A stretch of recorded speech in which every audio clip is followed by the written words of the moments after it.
خليك 20 ها؟ عازل 20 خلي يعطي ريس.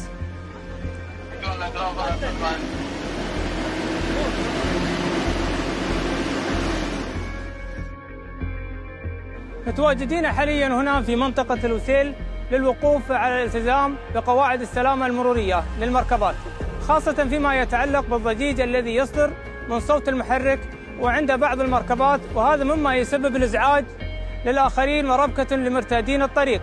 تشارك دوريات الأخوية مع دوريات المرور في ضبط الحركة المرورية، وهناك العديد من المخالفات التي تم ضبطها اليوم، منها تجاوز الحد المسموح في المخفي.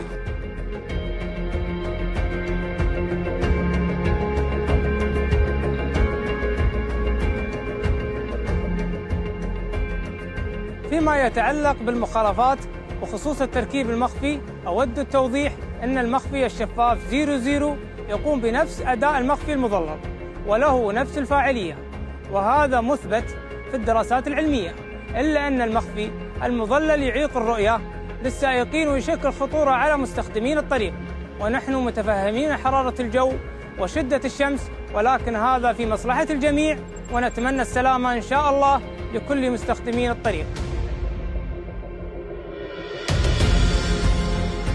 وأيضا مخالفة السيارة التي يصدر منها الصوت المزعج، مخالفة الاشتراطات السلامة.